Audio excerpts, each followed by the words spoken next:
Let's go! Hey, listen, we got to come out early in the morning and get our work done. 95% of our practices and pads are going to be in the what? Morning. I do not want to have a horse shit practice in the morning.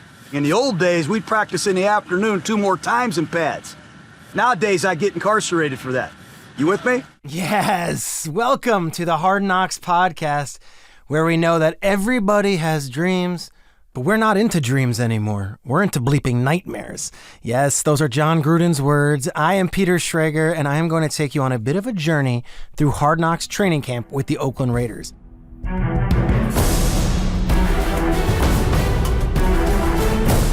It is the 14th season of the reality sports documentary series from NFL Films and HBO Sports. They follow a different team each year during training camp. And this year, we got a gift from the football gods. We got the Oakland Raiders. And I'm hoping this podcast serves as for what I think will be the most entertaining team and most entertaining season the show has ever had in its nearly 20-year run. In the premiere episode alone, we had hot air balloons. We had wine country. We had the autumn wind. And yes, we had a very spirited debate on how to pronounce the word salmon. It's salmon, not salmon. So who am I, and why am I doing this? Well, I've been covering the NFL as a reporter in some capacity for nearly 15 years, and I host a 3-hour television show every weekday morning on the NFL network called Good Morning Football. On the weekends, I'm either on the sideline as one of the sideline reporters for Fox, or I'm in the studio serving as what we call in the industry an insider for Fox NFL Kickoff on Sundays. In the off-season, guess what? I'm talking football. We are talking football 365 days a year, and it is my job. But beyond that, I love Hard Knocks, and I am truly a fanboy of the show.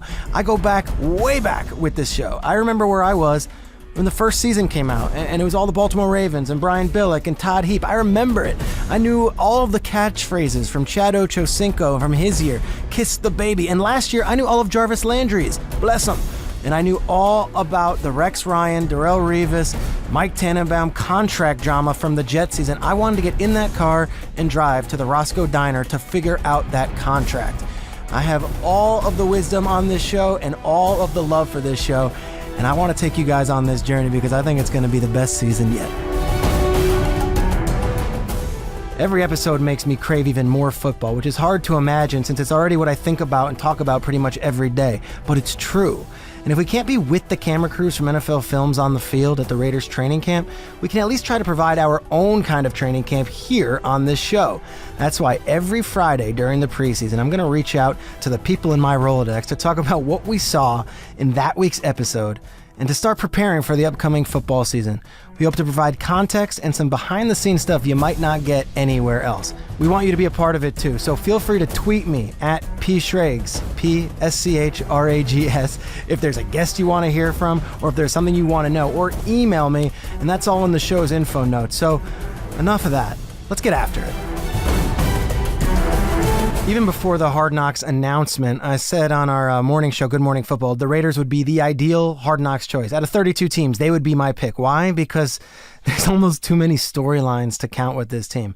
So let's go through just briefly a few of them. You got the final season in Oakland for this franchise before they uproot everything and move to Las Vegas of all cities. You've got perhaps the best wide receiver in all of football in Antonio Brown, who was traded over the offseason for 80 cents on the dollar by the Pittsburgh Steelers after he was airing out grievances with their 2-time Super Bowl champion quarterback, Ben Roethlisberger.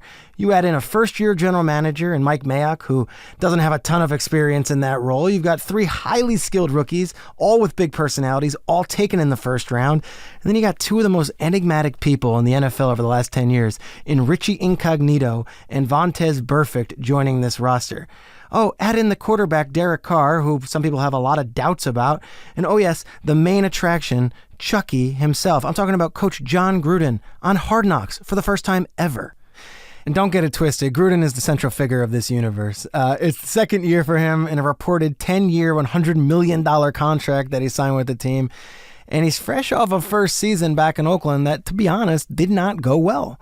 The Raiders were the league's punching bag at times last year. They have the quarterback with the big salary, a coach with a bigger one, and they only had 4 wins to show for it.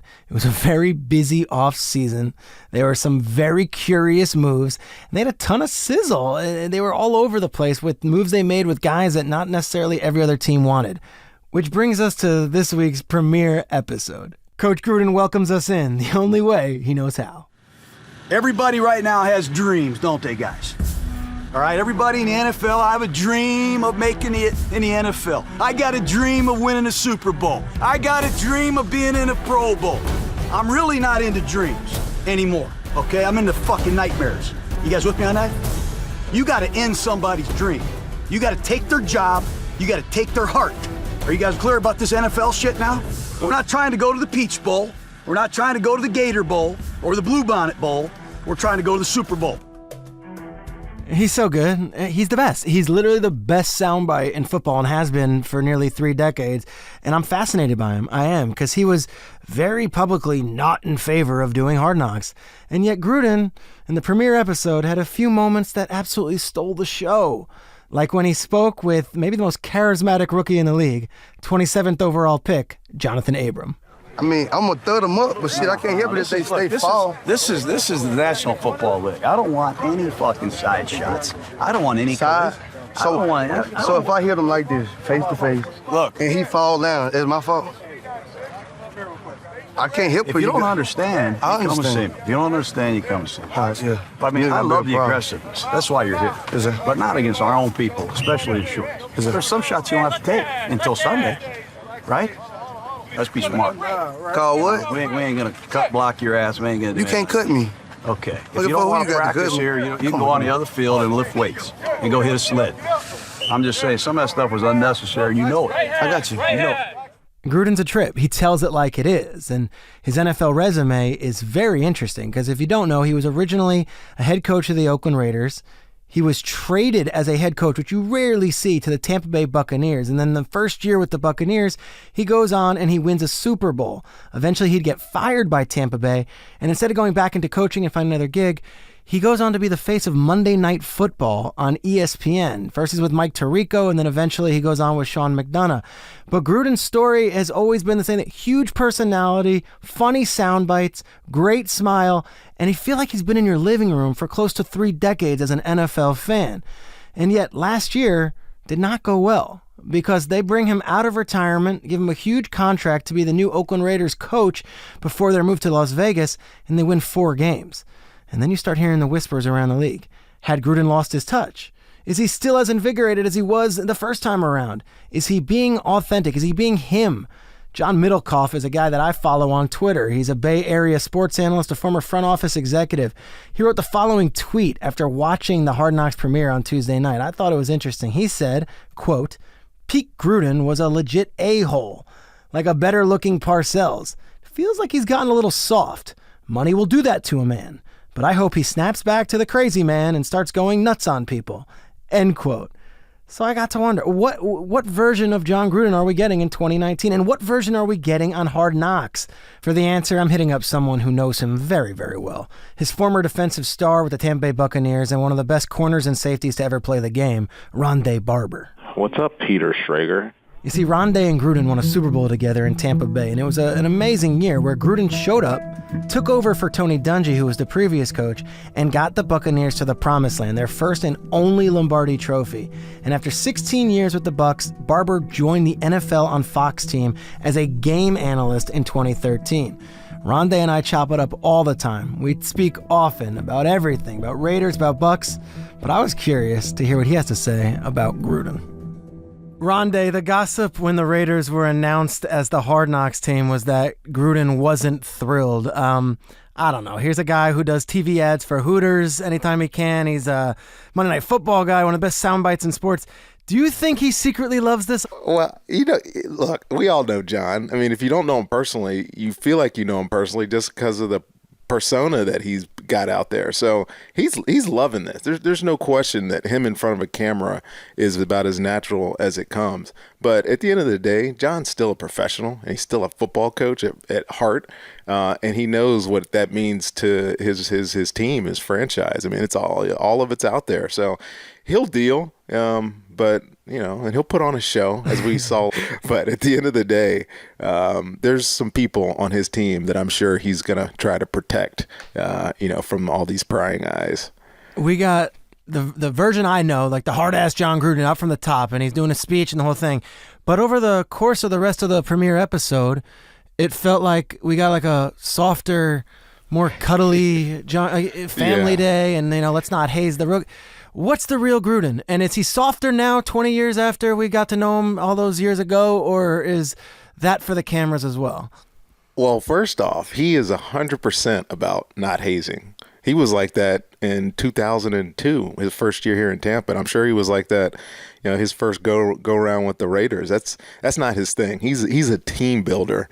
He knows that there's alpha males on every football team that are, gonna try to assert their alphaness, if that's the right way to say that. That's a good word. I like that. He understands that a bunch of those young guys, I mean, they need this time, and they don't need to have the worry about getting beat up or metaphorically beat up by the veteran guys on the football team. So that's really him. That's always been him. Now, the softer version of him, yeah, I mean, I could see this being a little bit watered down. I mean, the Jon that I know is fiery. He's looking for, confrontation from his football team. He thrives on that. And I wouldn't say that he was an angry worker, but he was a guy that didn't want anybody to know what he was doing. He'd show up at 5 o'clock in the morning, 4:30 in the morning, all the windows blacked out, and he would dare anybody to come into the office. And that's just kind of how he was. So, I mean, you can call it a softer version of Jon, but I don't think he's a softer football coach. I think a little bit of that feeling out that you're mentioning right now is TV. Let's go back to 2002. So you're a longtime player on the Buccaneers. You guys are a really good team. He comes in, maybe the biggest story of that NFL offseason. The Raiders traded him to Tampa for a bunch of draft picks, and there we go. We've got you, Warren Sapp, Derek Brooks, John Lynch, Mike Alstott, this loaded team. And all of you guys have been there, done that in the league, but hadn't gotten over the hump. Jon Gruden comes in, and suddenly you guys are Super Bowl champions. What's the magic of Jon Gruden, and why did that work for you guys so well? Attitude and an expectation. We were ready to win for 3 years by the time Jon got there, and I can say that because I wasn't there at the beginning. I got there our first year. We made the playoffs. We played Detroit at home, and then '99. I mean, you probably could have argued that we were as good a football team in '99 as we were in 2002, but our attitude wasn't right. We didn't have that go for the jugular type of mentality that Jon brought. And look, we were a team full of personalities, especially on defense. I mean, even on offense. I mean, you can go back to the Mike Alstotts and the Keyshawn Johnson, who was there at the time. We had personality on our football team. Those guys that were popular, I guess, in the public eye because they were good. All he had to do was push us over the edge, and he did. I mean, his very first meeting, the first words he said to anybody in a collective environment on our football team is, "We're winning a Super Bowl," and it was this year. It was literally the first 5-6 words out of his mouth, and everybody was like, "Oh, okay, it's different." But what he did for us, we always had this accountability on our side of the football. I mean, we were top 10 defense for 10 years or something. He brought that to the other side, and not necessarily were the numbers jumping off the page. They weren't the top offense in the league, but the accountability was there that I think wasn't there prior. And that's not an indictment on Tony or any of the coaches that were here before that, but that it was the attitude, and the attitude permeated to that side of the football and, propelled us. I mean, to be honest with you, all of us will say that we should have won more championships. We were a good football team, man, even the next year. And we just kind of spiraled out. But Jon's got a heck of a message, man. And if you're a young player and you attach yourself to some veterans, I mean, you're going to go places with the guy. I think that's proven. 17 years later, we look at this team now, and it's Antonio Brown, who is considered an enigmatic superstar in the NFL. It's Richie Incognito, who's been suspended for a year from the NFL for his behavior, and it's Vontaze Burfict. Again, big personalities, not comparing those to the same big personalities. You guys might have been a little bit different, but these are guys who other teams have said, you know what, you're talented, but the stuff that comes with it, the baggage is just not worth it. Can Jon Gruden get all of these Raiders players with all of this stuff and all of the personalities all on the same page? And do you believe that he can get them to be playing winning football this season? Well, if I was a head coach, I don't necessarily know if I would want all those personalities in one room. But if there's one guy that can, it's definitely Jon. And there's different ways of doing this. And obviously, I've only been around 4 coaches professionally in my career, and Jon was the one that took me to my Super Bowl and had most success with him. So, I believe he can do it. If he can do it with Warren Sapp and Dexter Jackson and Dwight Smith, Keyshawn. I mean, we had some different, I'm putting quote unquote different types of people that we had to make work together. So he's got experience of doing that. Now it's been, 10 years since Jon's been a head coach, 9 years since he's been a head coach. So is the athlete different? Maybe. But the way that he's going to go about doing it, I think it's exactly the same. He's going to challenge them every single day. He's not going to give them that out that some athletes, I think, nowadays look for. And if you don't want it, he's going to get rid of you. That's just who he is. It's how he structures his organization, where he's going to have the final say. But I think the biggest thing to remember, Pete, when you're talking about Gruden, because he is definitely the star of this show, none of that's an act, man. He is that is who he is. You meet him in a social setting anywhere around town. It's not like you're going to get a different Jon Gruden. It's going to be the exact same dude that you saw on Hard Knocks, same guy you saw on Monday Night Football. I mean, I remember when he first took the job Monday Night Football, I was like, man, I feel like I'm in a meeting again. Like, this is the same guy. So expect that. And I think he has the ability, if anybody, to do it. And to me, he's the right personality for this show. And it'll make it entertaining as hell, the whole 5 weeks of this.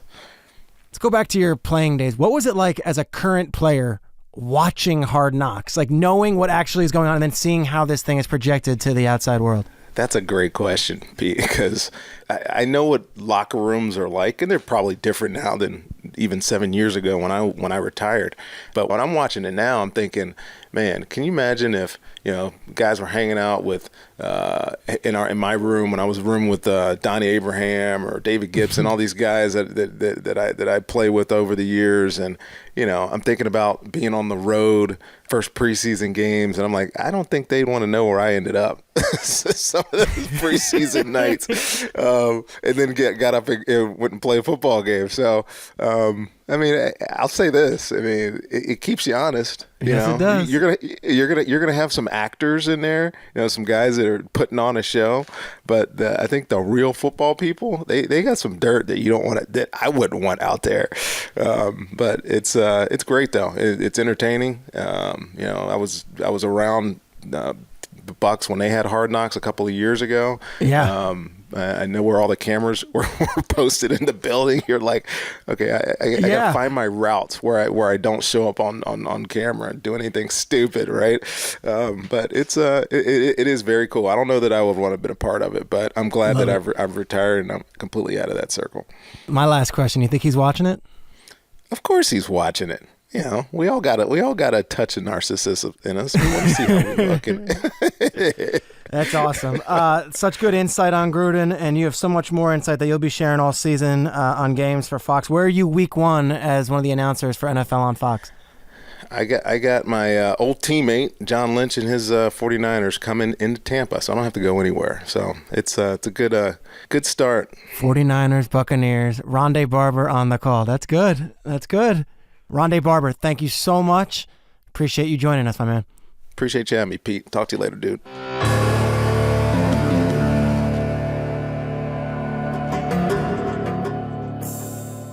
So Ronde mentioned Warren Sapp, who played with him back in the day in Tampa, who was a huge personality. And there are no shortage of huge personalities on this Raiders roster. I mentioned Richie Incognito. Let's talk about Incognito. This is the first time we'll see the 11-year NFL veteran on the field in quite some time. And, well, when we see him on the show, he's first chatting with Guy Fieri. Yes, Guy Fieri. Guys, Richie Incognito and Guy Fieri are a match made in HBO heaven. I'm telling you, Larry and Susie on Curb have nothing on them. Oh, Guy Fieri. Yeah, he's over there. Oh, is he really? Where's he at? That's my guy. I don't like pointing, but he's right. Just gonna look for it. Stand right where I'm at. First. Oh, second bench up. Oh, I see him. That's my guy.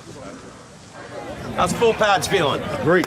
Great. You know, as linemen, we can't practice without pads anyway. Dude, you guys are animals. What's up, brother? Yeah, we see my kid Ryder. What's up, man? Brandon, big fan. Andre, man. Nice to meet you, bro. Nice to meet you. Yeah, we were going to come out and cook. We'll see if Coach lets that clear. Come out for the light. We did that a couple times last year. Trying to watch our waiter. It's Guy Fieri. I said Fieri. It's Fieri. I know that's how he likes to go by it. And the other one there who says that's my guy is Richie Incognito. And guys, Richie Incognito is as interesting an NFL character as you'll get. And I've known him for quite some time. He's had his ups and downs in this league. And unfortunately, maybe more downs than ups. Look, Richie Incognito's had a ton of things that have not been great off the field. He has had issues with the law. He's been suspended and kicked out of the NFL for a full season. He's had Twitter rants. He's been cited and banned by the NFL for countless things and even quit football. But I'm telling you, I know this guy, and he has been charming to me. He has been comfortable. And if you speak with people around the league, when Richie Incognito is in the right place at the right time in the right mindset, he is not only an incredibly talented football player who's been to the Pro Bowl for the last 5 seasons he's played in the NFL, he's also a really good teammate, and he could be a really valuable asset to this young Raiders team. And from everything I'm hearing out of Raiders camp, and it's just been a few weeks, Richie Incognito has been on his best behavior and has been a model leader in the locker room. It's been a long journey to get here, and you know what I do bring to the Raiders organization is the best version of myself right now. You've obviously seen I've had my setbacks, had some dark days, but I think when guys get around me, they see something different than what they read in the headlines. That's the good Incognito. That's the version we got in the premiere episode. He's happy, he's excited, he's hungry to get back in football. But there's history there, and I am very interested to see how it all works out. But it is classic Jon Gruden to say, oh, no one else wants to give Richie Incognito a call? Welcome aboard.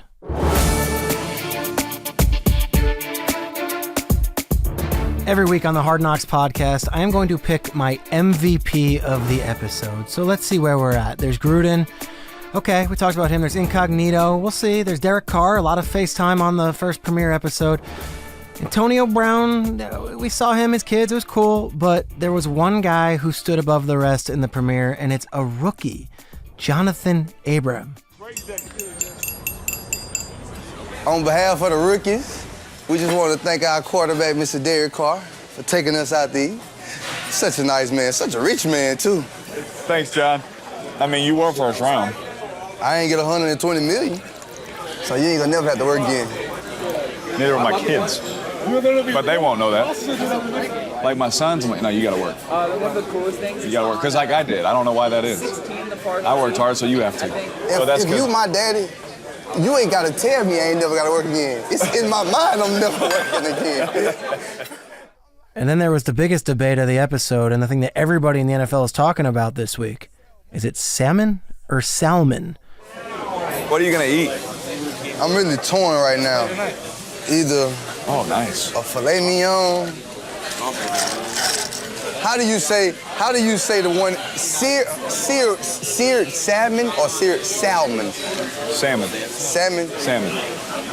So why not salmon? It's salmon.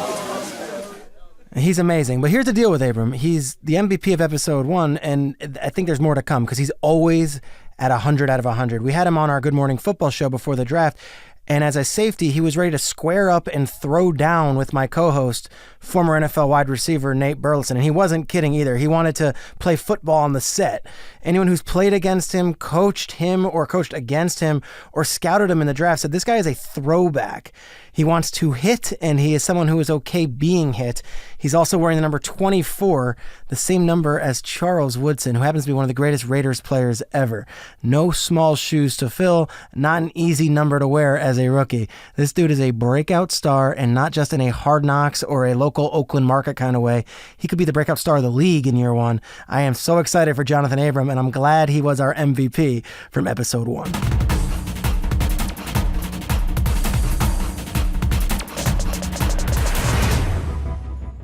In addition to an MVP, each episode I'll wrap the show by giving you something I'm fascinated by and I think is worth tracking for next week. In this week's case, it's Antonio Brown's foot. Look, maybe it's not a big deal. Maybe it's fine. But maybe, just maybe, there's something weird going on there. Because after the show aired, there was a report that came out that said that his foot was frostbitten, and he was dealing with the effects of that from going into one of those cryo chambers wearing the wrong footwear. Well, hey, like I said, this might be a common injury. It might be something that doesn't affect him, and he could be fine for the preseason and fine for the rest of the regular season.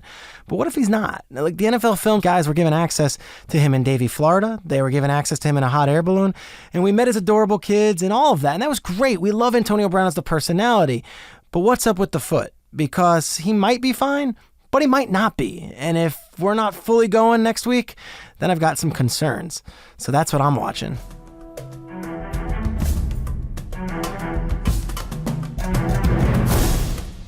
Foot talk, that's what I'm here for. And that's it for this week's episode of the Hard Knocks podcast. This show is produced by HBO Sports, NFL Films, and Pineapple Street Media. Also check out the Hard Knocks Instagram page at Hard Knocks HBO. There is incredible stuff on there, including Hard Knocks Now, which is daily updates from Raiders training camp. You have all access. It's incredible stuff. Go check that out while you're at it. I am your host, Peter Schrager. Make sure to watch episode 2 of Hard Knocks on HBO next Tuesday at 10 p.m. Eastern. We'll be back with a new episode next Friday. Thanks, guys.